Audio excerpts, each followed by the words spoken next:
What is up, guys? Tanner with another video. Hope you're all having a great day. We're back, Ecom Mythbusters, video number 5, the last one for now. If you guys like these, make sure you drop a comment below if you want more and what you would want us to make them on.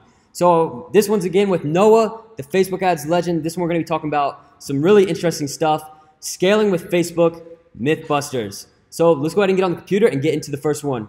And before we get into this video, guys, I want to make a quick announcement. My new course is launching August 1st. I've been flying in young entrepreneurs all over the country and even the world for the past 2 weeks just to film content for you guys for my new course. I'm super excited to share with you guys. You guys are gonna learn a lot about marketing, not just dropshipping, but marketing overall, so stay tuned for that. So the first one we have here is, do you need to scale budgets to scale your product quickly? So if I wanna make a lot of sales, do I need to start scaling the budgets, bumping up to 5,000 a day or what?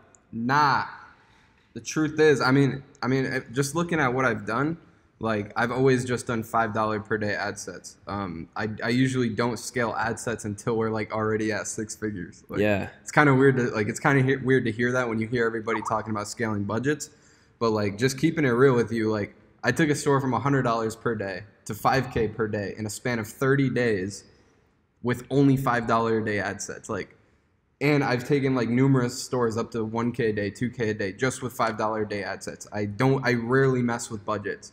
And there's numerous reasons for that, but I mean, a lot of people say mess with budgets because they want to scale like super quickly, but that's not really what you should be focused on. You should be focused on creating the next ad set, like creating the next highest quality ad set, rather than just scaling, because scaling is really pointless if you're not paying attention to the data.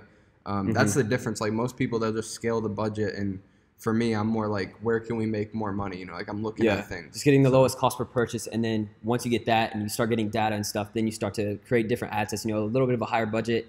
And it's really just a progression over, I wouldn't say a long period of time, but it is a long period of time. A lot of people expect sales super fast and they just want to, start making a ton of money right off the bat. But drop shipping and marketing overall is something that takes some patience and a little bit of time to get.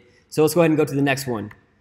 When you spend more, your cost per purchase goes down. So basically what this is saying is, like, the more you spend on Facebook, people think that your cost per purchase goes down. So like, basically how much it costs to get a sale. Is that true or false? Yeah, this is just something that a lot of people are concerned with because they don't, like, when they're going into scaling, they don't really know what to expect. So, I mean, in my experience, usually as you get more sales, like, not when you're doing like, a few thousand a day, but as you're growing to that point, your CPP will usually go down just because the pixel will get smarter, and your ads will just optimize better. But once you get to a point where you're just like banging out a new ad set every day, sales are consistent, like, usually the cost per purchase just hovers like at the same number. And usually it's like maintaining that number. That's what a lot of people can't do. And even managing to get that number down while you're doing like 1 to 2K a day, which most people can't even, they can't even manage how to keep it at that number. So yeah, it's like a lot of people like create an ad set that's like a banger and they get like a 1 penny cost per purchase. It's like a 20,000 ROAS and they get hyped, but then like an hour later, so like a $5 cost per purchase, just because like it takes time for the pixel to learn and actually update everything and optimize it to be where it is. So over time it hovers around a certain price, and of course you do different things to lower that, which we'll talk about in the course. But let's go ahead to the next slide, which is, do you need to narrow down your targeting so you don't waste money on groups of people who won't buy?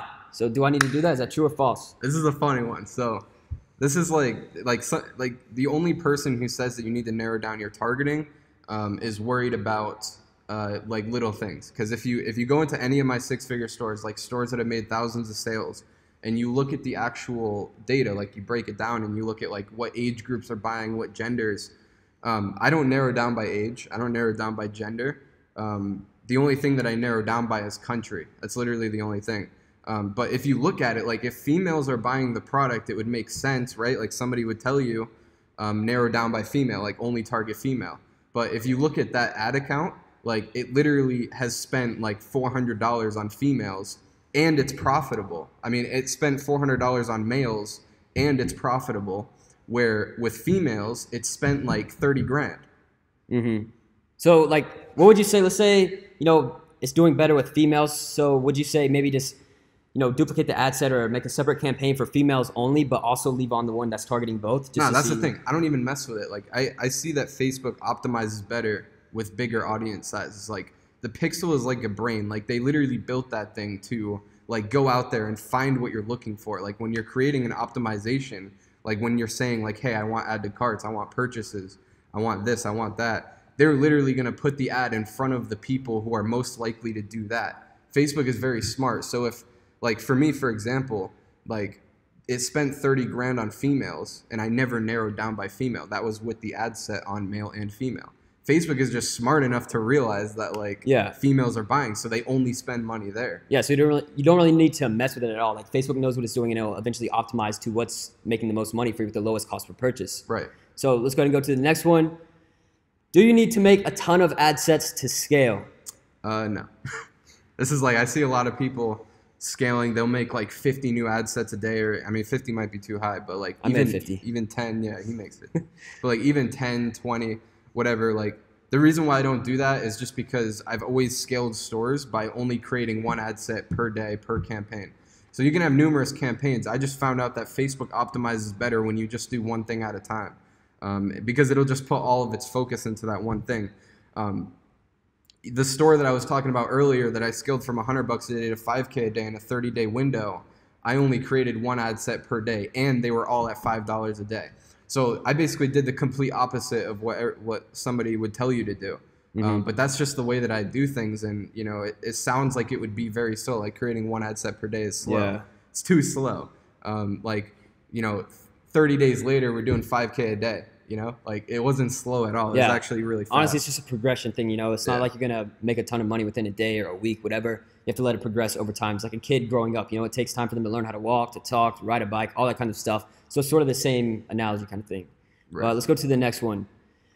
Pay attention to your relevance scores and cost per link clicks while scaling. So you want to talk about what those two things are for people that may not know, a relevance score and a cost per link click? So a relevance score is basically, it's like a number 1 through 10 of how relevant your ad is to people. So it's essentially just a click-through rate. If you look at cost per link click or click-through rate, things like that. The reason why I put this in here is because a lot of people come to me like, you know, my relevance score is dropping or my relevance score is very high. Because people say, you know, as you're scaling, your relevance score will go down or it could go down. So you want to keep an eye on that.